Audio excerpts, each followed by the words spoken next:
श्री शिवाय नमस्तु भयम। दोस्तों, पूज्य गुरु जी ने अभी अपनी कल की शिव महापुराण की कथा में शनिवार के दिन किया जाने वाला 11 गेहूं के दाने वाला एक ऐसा विशेष उपाय बताया है जो उन्होंने आज तक अपनी किसी भी कथा में नहीं बताया है। पूज्य गुरु जी ने कहा कि जब आपके हाथ तंग चल रहे हो, जब रुपए पैसे कहीं से प्राप्त ही ना हो पा रहे हो, जीवन में चारों तरफ से सिर्फ और सिर्फ परेशानियां आ गई हो, उनसे बाहर निकलने का कोई रास्ता ना दिखाई दे रहा हो, तो 1 फरवरी 2025 शनिवार के दिन कर लेना। 11 गेहूं के दाने वाला यह उपाय होगी। हर मनोकामना पूरी मिलेगी, सभी दोषों से मुक्ति, इतना धन आएगा कि संभाले नहीं संभले।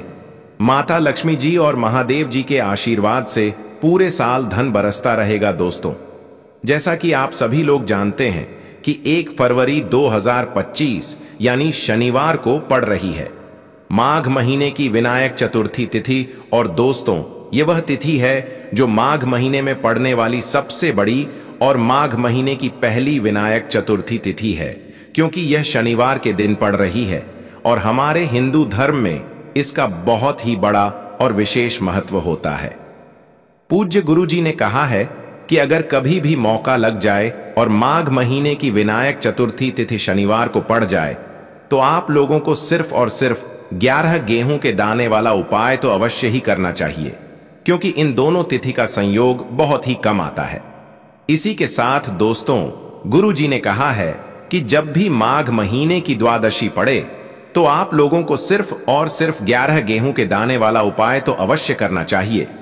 यह उपाय इतना खास है कि अगर आपने सही मुहूर्त पर सही क्रिया अनुसार यह गेहूं के दाने वाला उपाय कर लिया, जो प्राचीन काल के समय का महा उपाय है, तो मान के चलिए दोस्तों, महादेव जी के आशीर्वाद से आपके जीवन का कितना ही बड़ा दुख हो, उससे आपको मुक्ति मिल जाएगी। आपकी कोई भी मनोकामना हो, मान लीजिए आप नौकरी की तैयारी कर रहे थे तो आपकी नौकरी लग जाएगी, आपका बंद पड़ा व्यापार चल पड़ेगा। और दोस्तों, आप जिस बीमारी से आप बहुत दिनों से परेशान थे, उस बीमारी से आपको मुक्ति मिल जाएगी। आपके जीवन में धन आना शुरू हो जाएगा, आपके जीवन में धन आने के नए नए रास्ते खुल जाएंगे। और मान के चलिए दोस्तों, फिर आपको किसी भी प्रकार की परेशानी का सामना नहीं करना पड़ेगा। इसीलिए दोस्तों, 1 फरवरी शनिवार के दिन आप लोगों को इस वाले उपाय को जरूर कर लेना है। भले ही आपने पूरे साल भर इस उपाय को ना किया हो, पर अगर आपने इस माघ महीने में पड़ने वाली शनिवार के दिन अगर इस वाले उपाय को कर लिया, तो आपको इस उपाय को करने का वह फल मिलेगा जिसकी आपने कभी कल्पना भी नहीं करी होगी। इसीलिए आप लोग इस गेहूं के दाने वाले उपाय को एक बार जरूर कर लेना, ताकि आप लोगों के हाथ से यह मौका ना जा सके और आपको इस उपाय को करने का फल मिल सके। दोस्तों, ये उपाय पंडित जी ने अपनी अभी की ही शिव महापुराण की कथा में बताया है, जो इस उपाय को आज हम आपको बहुत अच्छे से समझाने वाले हैं। इस वीडियो को देखने के बाद इस उपाय को समझने के लिए आपको कोई और वीडियो को देखने की जरूरत नहीं पड़ेगी। तो दोस्तों, इस उपाय को आपको कैसे करना है, कब करना है, कहां पर करना है, और उपाय को करते समय आपको किन किन गलतियों को नहीं करना है और आपको किन किन बातों का ध्यान रखना है, ये सारी जानकारी हम आपको इस वीडियो में देंगे। तो चलिए भक्तों, उपायों को शुरू करते हैं। अगर आप भी चाहते हैं कि महादेव जी का आशीर्वाद आप पर सदैव बना रहे, तो वीडियो को लाइक करें, चैनल को सब्सक्राइब करें और कमेंट बॉक्स में हर हर महादेव जरूर लिखें। और अपने फायदे के लिए, गरीबी दूर करने के लिए इस वीडियो को पूरा देखकर जाना। यदि आज आपने वीडियो को बीच बीच में से देखा, काट काट कर देखा, तो जीवन में आपको कभी सफलता हासिल भी नहीं होगी। देखिए दोस्तों, यह 1 फरवरी शनिवार विनायक चतुर्थी तिथि का दिन यह इतना खास होता है, इतना महत्वपूर्ण होता है। देखा गया है कभी कभी बड़े बड़े पूजा पाठ अनुष्ठान से जो मनोकामना पूर्ण नहीं होते, वह 1 फरवरी शनिवार विनायक चतुर्थी तिथि के दिन एक छोटे से उपाय करने से ही आपकी मनोकामना पूर्ण हो जाती है। अब हम समझते हैं इस वाले उपाय को हमें करना किस समय है। 11 गेहूं के दाने वाले उपाय को हमें माघ महीने की द्वादशी के दिन करना किस समय है। तो देखिए, इस उपाय को करने का जो समय है वह सुबह का समय है और शाम का समय भी है। अब देखिए, यहां पर हम मुख्य रूप से सुबह का समय नहीं बोलेंगे, क्योंकि 1 फरवरी शनिवार विनायक चतुर्थी तिथि का दिन है और इस दिन प्रदोष काल के समय का बहुत महत्व होता है। बाकी अगर सुबह के समय भी करेंगे तो भी अच्छा होगा, उसमें कोई भी दिक्कत वाली बात नहीं है। तो चलिए जानते हैं इस विशेष उपाय के बारे में। लेकिन उससे पहले एक प्रार्थना, अगर आप इस चैनल पर नए हैं तो आप इस वीडियो को लाइक करें, चैनल को सब्सक्राइब करें और कमेंट बॉक्स में आप अपनी राशि या अपना नाम जरूर डाल दें, क्योंकि हम राशि से जुड़ा भाग्य भी बताते हैं और भाग्य में चल रही परेशानियों को दूर करने के लिए वह आसान से आसान उपाय भी बताते हैं। तो चलिए अब हम अपने सबसे पहले उपाय की बात कर लेते हैं। देखो, गुरुजी ने कहा है कि अगर शनिवार विनायक चतुर्थी तिथि के दिन विनायक चतुर्थी तिथि पड़ जाए तो इस दिन आपको 11 हम की दाने वाला उपाय तो अवश्य ही करना चाहिए। देखो, यह उपाय यदि आपके जीवन में कर्जा बहुत अधिक है, आपके जीवन में संकट बहुत अधिक रहते हैं, आपके ऊपर बहुत अधिक विपदा आ रही है, बार बार आपको अपने व्यापार में और अपने धन में हानि देखने को मिल रही है, यानी कि आपको प्रत्येक कार्य में हानि हो रही है, तो आपको यह उपाय करना चाहिए। देखिए, इस उपाय के लिए आपको 11 गेहूं के दाने आपको लेने हैं। ठीक है, 11 दाने लेने के बाद में आपको जरूरत होगी चावल के दानों की। 11 चावल के दाने और 11 गेहूं के दाने, और चावल के दाने खंडित नहीं होने चाहिए। अब आप कहोगे, भैया गेहूं कहां से लेने हैं? देखो, आपको किसी भी किराना स्टोर पर गेहूं के दाने मिल जाएंगे, जाकर ले लेना, ठीक है ना। 11 गेहूं 11 चावल के दाने लेने हैं। साथ ही साथ आपको एक तांबे का लोटा लेना है और उस तांबे के लोटे में आपको जल भरना है। जल आपका खुद के घर का होना चाहिए, मंदिर का नहीं होगा। अब आप यह सामग्री लेकर पहुंच जाओगे महादेव के शिवलिंग के पास में। शाम के टाइम पर प्रदोष काल में देखो, जब आप यह उपाय कर रहे हो तो अपना फेस रखना उत्तर दिशा, नॉर्थ डायरेक्शन की तरफ। अब यहां पर जो मैं आपको क्रम बताने जा रहा हूं ना, उस मेरे क्रम को बहुत ध्यान से सुनिए। महादेव को अगर कोई सबसे प्रिय है ना, तो उनकी सबसे छोटी पुत्री, जिनका नाम है माता अशोक सुंदरी, जो आपके पास में चावल के 11 दाने हैं ना, उन चावल के 11 दानों को माता अशोक सुंदरी के स्थान पर आपको अपना नाम और गोत्र बोलते हुए समर्पित कर देने हैं, है ना। चावल के दानों को रखने के बाद में जो आपके पास में तांबे का लोटा है ना, उस तांबे के लोटे को कहीं पर भी हम जल नहीं चढ़, सिर्फ और सिर्फ माता पार्वती का जो हस्त कमल आपको दिख रहा है, यहीं पर गोल गोल आपको समर्पित करना है उसी जल को, और कहीं नहीं, ना तो माता अशोक सुंदरी के स्थान पर, ना तो शिवलिंग के ऊपर, सिर्फ आपको यहां पर गोल गोल जलाधारी पर आपको उस जल को समर्पित करना है। अब आपके पास में बचे हुए हैं 11 गेहूं के दाने और बचे हैं। उन्हीं 11 गेहूं के दाने को आपको अपनी मनोकामना, अपने विशेष कहते हुए महादेव के शिवलिंग के ऊपर, अगर आप शनिवार विनायक चतुर्थी तिथि के दिन प्रदोष काल में समर्पित कर देते हैं, तो आपकी जो भी मनोकामनाएं होंगी, जो भी विश होंगी, महादेव पूरी जरूर करते हैं। अन्न को समर्पण करने से, उस खासकर गेहूं को समर्पण करने से हमारी इच्छाएं पूरी होती हैं। और अगर वो दिन शनिवार विनायक चतुर्थी तिथि का दिन हो, तब तो इससे सुंदर संयोग कुछ भी नहीं हो सकता। आपकी इच्छाओं को पूरा करने के लिए बहुत स्पेशल, बहुत प्यारा सा उपाय आप सभी को जरूर करना है। ध्यान में रखिएगा, यह उपाय प्रदोष काल में करना है। देखो, गुरुजी ने कहा है, भगवान शिव के शिवलिंग पर 33 कोटि देवी देवताओं का वास होता है। अगर हम शिवलिंग के सामने कुछ भी उपाय करते हैं तो हमारे सभी देवी देवता हमसे खुश हो जाते हैं। यह उपाय आपको अवश्य करना है। देखो को सुबह के टाइम नहीं कर सकते, ठीक है। अब बात करते हैं अगले उपाय की। इस उपाय के लिए आपको मात्र 2 लौंग लेनी होगी, यानी कि आपको लौंग का जोड़ा लेना है। 2 फूल वाली आपको लौंग लेनी है।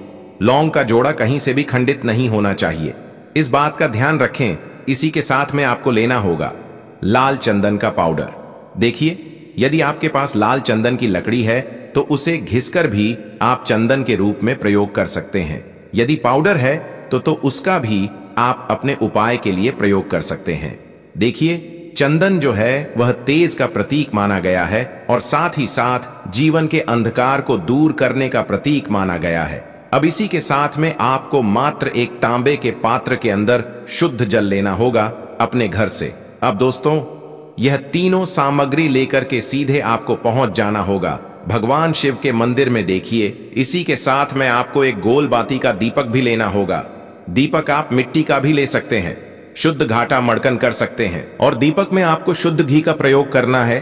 लेकिन जैसे ही आप इन सभी सामग्रियों को मंदिर में लेकर के पहुंचेंगे, मंदिर में जैसे ही आप चौखट के वहां पर पहुंचेंगे, तो मंदिर की चौखट के सीधे तरफ आप जो अपने साथ एक गोल बाती का दीपक लेकर के आए हैं, उसे आपको सबसे पहले तो प्रज्वलित कर देना है। यानी कि जैसे ही आप मंदिर की चौखट के वहां पर प्रवेश करते हैं, तो उसके सीधे तरफ आपको यह गोल बाती का दीपक प्रज्वलित कर देना है। अब देखिए, जैसे ही आप यह दीपक प्रज्वलित करेंगे, तो आपकी जो भी मनोकामना है उससे आपको बोल देना है। आप इस दीपक को इस प्रकार से प्रज्वलित करने के बाद इन सभी सामग्रियों को आपको शिवलिंग के पास में लेकर पहुंच जाना है।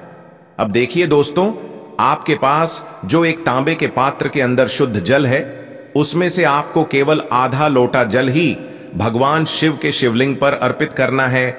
आधा लोटा जल आपको उसी पर पत्र के अंदर बचा लेना है। अब दोस्तों, आपके पास जो 2 लौंग हैं, यानी कि लोक का जोड़ा है, उससे आपको अपना नाम और अपने गोत्र को बोलते हुए आपकी जो भी समस्या चल रही है, आपके जीवन में जो भी परेशानी उत्पन्न हो रही है, उन्हें आपको बोल देना है।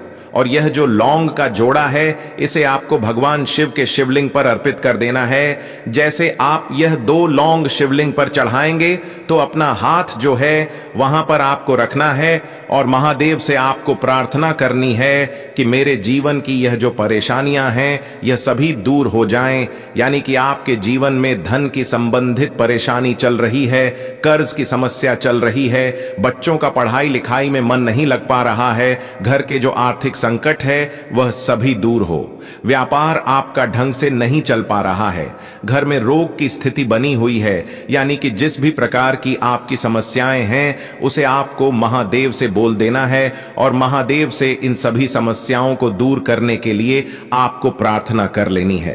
अब देखिए दोस्तों, आपने जो 2 लौंग शिवलिंग पर समर्पित की थी, उसे आपको वहां से उठा लेना है और इन दोनों लौंग को आपको शिवलिंग से उठा करके सीधे उससे जल के पात्र के अंदर डाल देना है। यानी कि अपने आधा लोटा जल और बचाया हुआ था, उसी के अंदर आपको ये 2 लौंग डाल देनी है। और साथ में आप जो लाल चंदन लेकर के आए थे, उस लाल चंदन को भी आपको उसी पात्र के अंदर डाल देना है। यानी कि आधा लोटा जल और बचा हुआ है, तो उसी आधे लोटे जल के अंदर आपको यह लाल चंदन भी डाल देना है। अब देखिए, इस आधे लोटे जल में है जिसमें अपने 2 लौंग डाली है, लाल चंदन डाला है, उसे सीधे लेकर के आपको पहुंचना है बेलपत्र के वृक्ष के वहां पर। देखिए, बेलपत्र का वृक्ष यदि आपके घर पर है तो वहां पर आपको आ जाना है। आपके घर के आसपास कहीं भी है तो वहां पर आपको पहुंच जाना है। और उसके बाद आपका जो मुख है वह उत्तर दिशा की ओर होना चाहिए। और उसके बाद आपको अपना नाम और अपनी गोत्र को बोलना है और पुनः अपने जो भी परेशानियां शिवलिंग के पास में बोली थीं, उन्हें आपको वापस से बेलपत्र के वहां पर भी बोल देनी है। और यह जो आधा लोटा जल और है, इससे आपको पूरा बेलपत्र के वृक्ष की जड़ में श्री शिवाय नमस्तुभ्यम का जाप करते हुए समर्पित कर देना है। तो बस इतना उपाय आपको करना है। जो भी आपकी परेशानी है, समस्या है, उससे महादेव निश्चित ही दूर करेंगे। अब दोस्तों, हम जान लेते हैं तीसरे चमत्कारी और विशेष उपाय के बारे में। देखिए, यह उपाय बहुत ही चमत्कारी है, क्योंकि इस उपाय से आपके जिम्मे तेज की वृद्धि होगी। यानी कि जीवन से जितना भी अंधकार ही वह सभी दूर होगा। तो इस उपाय के लिए आपको मात्र एक गुड़ का टुकड़ा लेना है। गुड़ का टुकड़ा आपके जीवन में तेज की वृद्धि करता है और साथ ही साथ आपके जीवन से जो अंधकार है उसे दूर करता है। इसी के साथ मैं आपको एक चावल दाना यानी कि अक्षत का दाना लेना है। यह चावल का दाना आपके जीवन में सुख शांति को लेकर के आता है। आपके जीवन में धन की जितनी भी परेशानियां हैं उन्हें समाप्त करता है। इसी के साथ मैं आपको मात्र एक हरा मूंग लेना है। हरा मूंग जो है वह बुध ग्रह को प्रसन्न करता है। देखिए, हरे मूंग का उपाय करने से बुध ग्रह मजबूत होता है और बुध ग्रह के मजबूत होने से बुद्धि, ज्ञान और विवेक की प्राप्ति होती है। तो ये तीनों ही सामग्री आपको एक एक लेनी है। यानी कि एक गुड़ का टुकड़ा, एक चावल का दाना, एक हरा मूंग आपको लेना है। देखिए, हरा मूंग का दाना और चावल का जो दाना है वह आपको साबुत लेना है, खंडित नहीं होना चाहिए। और इसी के साथ में आपको मात्र एक तांबे के पात्र के अंदर अपने घर से शुद्ध जल लेना है। देखिए, अब इन सभी सामग्रियों को लेकर के सीधे आपको पहुंच जाना है भगवान शिव के मंदिर में। आप यह उपाय सुबह से लेकर के शाम तक किसी भी समय कर सकते हैं, लेकिन शनिवार विनायक चतुर्थी तिथि के दिन ही आपको इस उपाय को करना है। तो सबसे पहले तो यह जो एक गुड़ का टुकड़ा है, एक चावल का दाना है और एक हरा मूंग का दाना है, उन तीनों को आपको उस जल के पात्र के अंदर डाल देना है। लेकिन यह जो उपाय है आपके जीवन की सारी परेशानियों को दूर दूर करने के लिए होता है, लेकिन विशेष मनोकामना तीनों सामग्रियों से ही आपकी परिपूर्ण हो जाती है।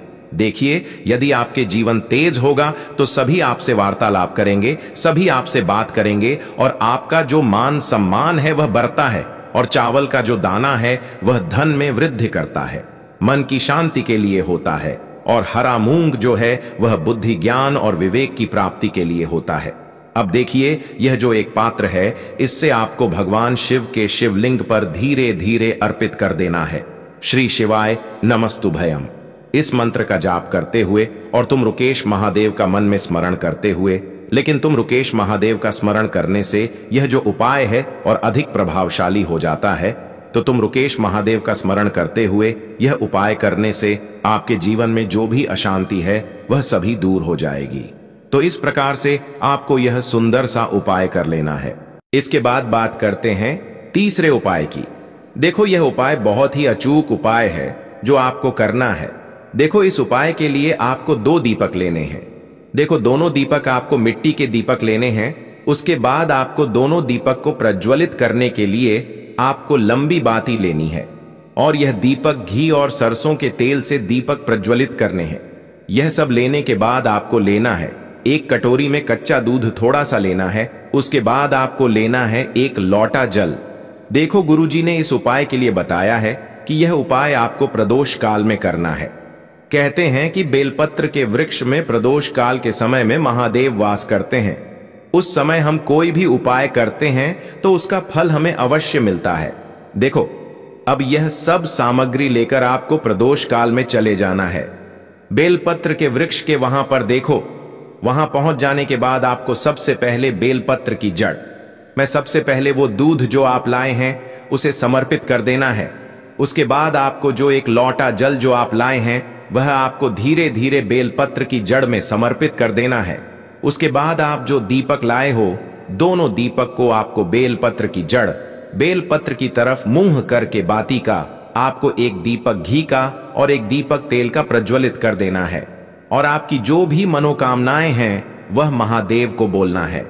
देखो, गुरुजी ने कहा शनिवार विनायक चतुर्थी तिथि के दिन पर बेलपत्र की जड़ में दीपक प्रज्वलित कर देता है, महादेव उसकी सभी मनोकामना पूरी कर देते हैं। देखिए दोस्तों, आज के इस वीडियो में हमने आपको शनिवार विनायक चतुर्थी तिथि के दिन किए जाने वाले 3 बहुत ही सुंदर से उपाय बताए हैं। जो भी आपके लिए उचित है, सरल है, उसे आप कर सकते हैं।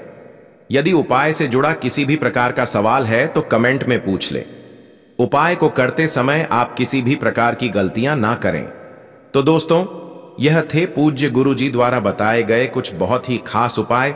अगर आपको जानकारी अच्छी लगी हो तो वीडियो लाइक करिएगा। मिलते हैं फिर एक नए वीडियो के साथ। श्री शिवाय नमस्तुभयम।